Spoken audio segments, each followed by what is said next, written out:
good morning, and how are you? Good afternoon, good evening, good night. At that time that you're watching me, my name is Muita-Saisi, a business consultant, an industry and organizational psychologist, and a monitoring and evaluation consultant. Today is a day that I like doing my story time, and this story time are some of the things that I've gone through and I have learned some lessons out of them. As you know, the trending topic of this week it's about bullying. This is a topic that I've always wanted to do, but I kept on telling myself it's not a time, it's not a time, it's not a time. And so I think it's time to do it. I'll give an example with myself. I'll tell of a story that happened to me, and I'll tell you, bullying is not interesting. It is the most ugly thing ever. So, when I completed campus at Makerere University, I did a bachelor's degree in industry and organizational psychology. So I went out looking for a job. But as a first time employee, I wanted any job, anyone, even if it is washing and doing anything, cleaning, that's what I wanted. But God is so faithful. He gave me a banking job. My first job, I was a banker. And to make the matters worse, I was employed as a bank teller. Now, I'll tell you, I didn't have a history of finance. I didn't have a history of anything that was economics. The only economics I did was in high school. The only business class I sat in was in high school. The only economics paper and statistic paper that I did was only one course unit in campus. So you can only imagine that this position was supposed to be given to a person who had done finance. But hmm, the HR believed in me and she said, "Woman, you can go for that position." Yes. For me, I could not believe it because I was all like, no, I don't know. But we were so many people. Then I just had to take it up because I remember even when we were going for training, I asked because my contract had been it had been written operations. So I was wondering what is operations, what is entailing and everything. So I found myself now seated in the group of operations guys, and now we've been trained on how to cash out, cash in, post checks, what and everything. Now, this is where the bullying started. When now I got into the real work, because now we're done with the training. Now we're going into the, oh, I forgot. Before I even got admitted. Now, this is what happened. Before I got admitted, we had a very tough human resource manager. This lady was just so tough because you see, I had come from a slum, and with all due respect to the slum people, I did not know that there are suits that are normally worn in a bank. So I went with a skirt that was flowered and everything. And she looked at me like, seriously? What kind of a skirt is this? What kind of a top is this? That time, I'm not coming to work. I just come to pick a letter of you have been employed. So I was not coming to work. Secondly, let me take you back, Kidogo. It is when now I was getting this job. Before I got the job, before the person who had told me that there's some vacancies that are around, he had not told me that you come like this, wearing like this for an interview. Remember, I'm just a fresh graduate. Actually, I've not even graduated. I just finished my exams in campus. Now I'm just looking for something to keep me busy before graduation. This guy sees me with a sweater and a nice skirt, plain skirt. That time I didn't come with my flowers, coming for the interview, and he was mad. He went and he did not tell me. So later, this is when I normally see that was bullying because how do you just come sneer at me and just tell me, look at how you're wearing. If the GM finds you like this, he's going to dismiss you even before listening to you. Thank you very much, my dear, our GM. That guy just listened to me. He looked at me with all the innocence, like, And this is a guy who did not know me. By the way, this guy did not even, as in, that was the first time that I was meeting him. So this is the guy, after him getting frustrated, he left me there and went away. So the GM was like, ah, by the way, I've liked the way you're talking. If any position comes up, I'll make sure that you're in. And I was like, hey, this guy is just encouraging me after what I've been told. I don't think this will work out. And so I left. And then now, when I was given a contract, now this is a human resource so mad at me, and she took me to the credit guy. Like, go talk to this guy. He's going to give you 10,000 bob for grooming. You go buy clothes for the bank.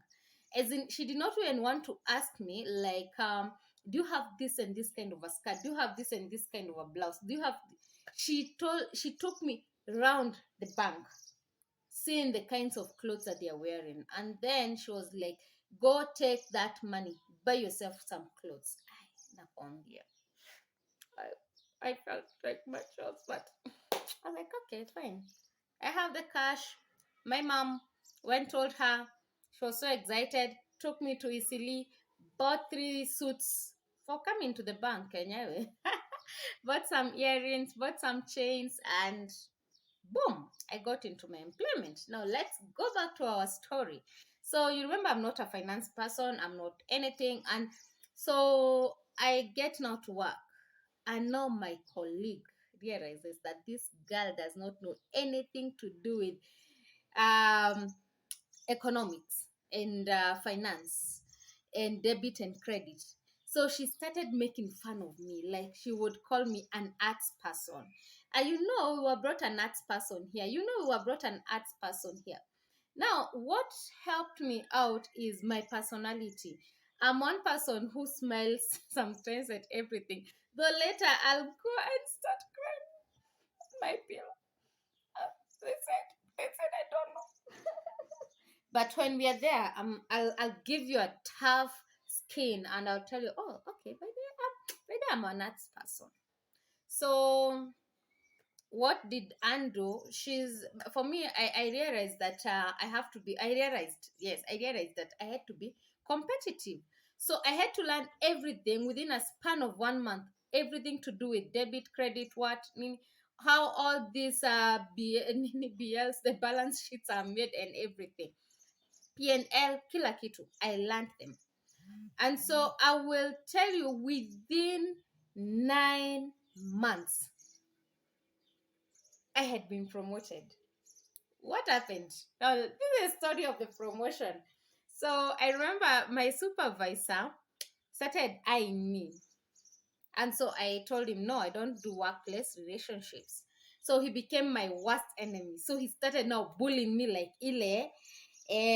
I'll even, he could even like literally make me go in shorts, and I would pay for them.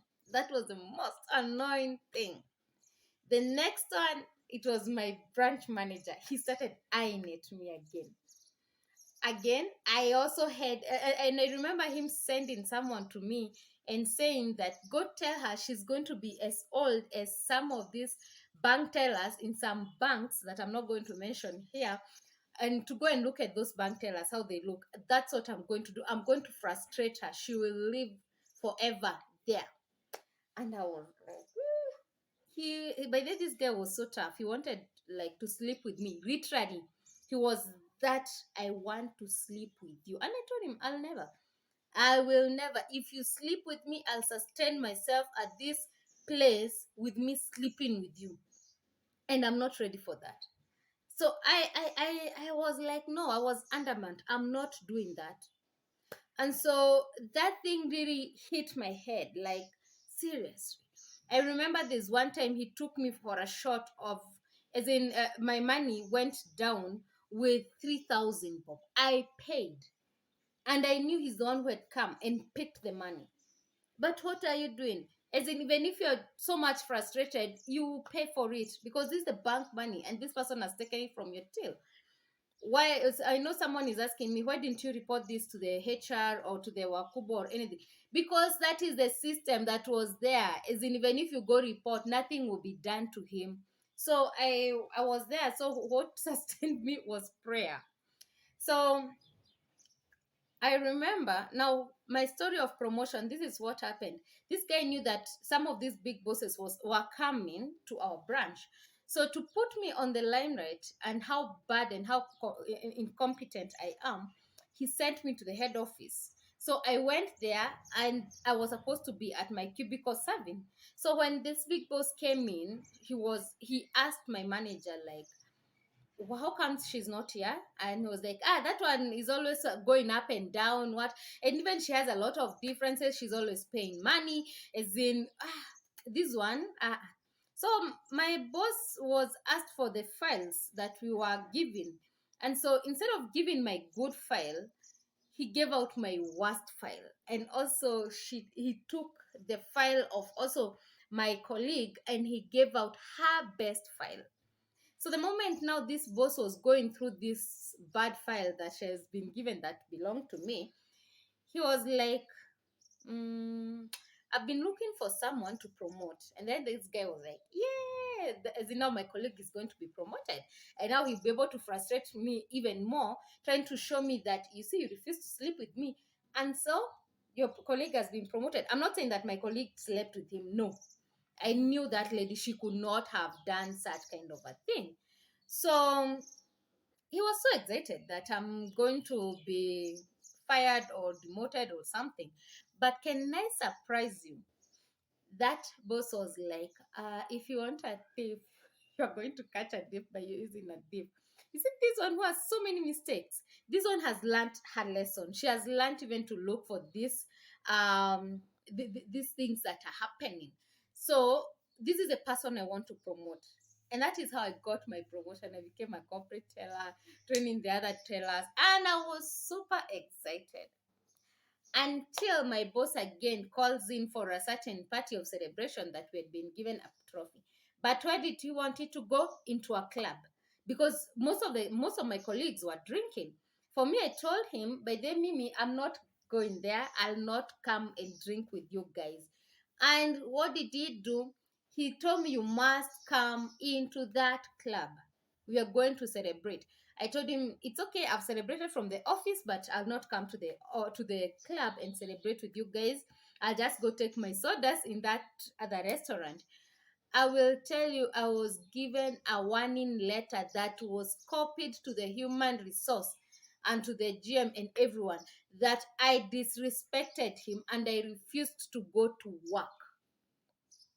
Yes, that is what was written. I tell you, I cried. I cried. I was like, seriously? Just because I've refused to come to the club, that's what you've done to me. And I just had to shelve it. I was like, okay, fine. I'll still not come to that club. Because you see, there's a person who has been wanting to have sex with me. How sure was I that he could not have spiked my drink? How sure was I? How safe was I there? And I will tell you, it was so crazy. It was so crazy. It was so crazy. Thank you very much. This is part one of this story. I will tell you part two of the story very soon. I just realized that this story is becoming longer than I expected. So I'll give you the part two of it. So keep on here. See you in the next video.